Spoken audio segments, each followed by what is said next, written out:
After Effects has a number of different ways to push around color or do color correction on an image or a piece of an image.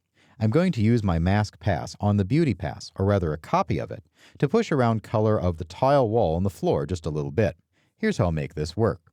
I'm going to take my Beauty Pass, duplicate it by pressing Ctrl D, and then use a Channel Set Matte effect on it.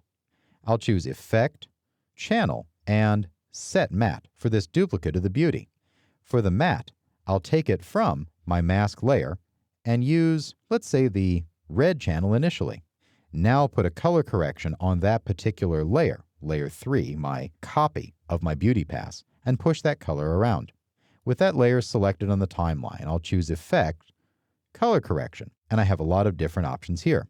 We can work by gamma, pedestal, and gain.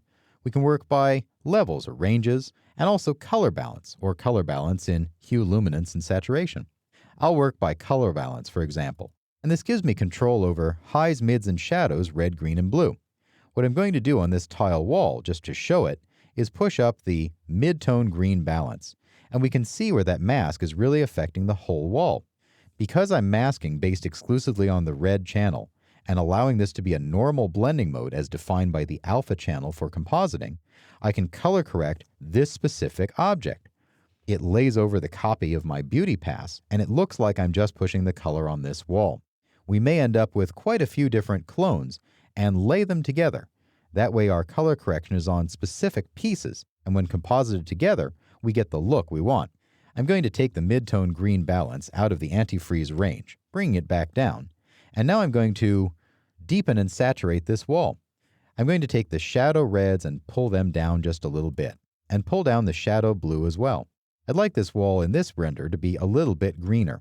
Now that the wall is a little deeper in the shadow range in the green, I'm going to pull the mid-tone red down as well, but I'll leave the mid-tone blue up, and this gets me a blue-green in the tile. I've pushed around the color of just this wall using that mask. It's a really effective technique, and now I'll do it on the floor to deepen that terrazzo. I'm going to take this image and copy it, pressing Ctrl D to duplicate, and I'll switch over on this second copy, my Use Matte from the red channel to the green channel, and now my floor takes on a color. I'll use a different color correction in here, picking the color balance and deleting it, and now under Effect, choosing Color Correction and Levels. In my levels then, I can slide around where the white, black, and gamma are. I'm going to take the gamma on this floor and deepen it, so I've got a rich green tile against a deeper, charcoal-colored terrazzo. With our masks, we have a lot of flexibility, and we should use them to really push around the image as we need. We've put in the flexibility by rendering out the masks, and so this gives us the opportunity in post to really dial in that color. It's not uncommon to have 2, 3, or 4 mask passes and many different layers of the image layered over itself, tuning up the color on specific parts, brightening out some and deepening others to really get the look nailed down.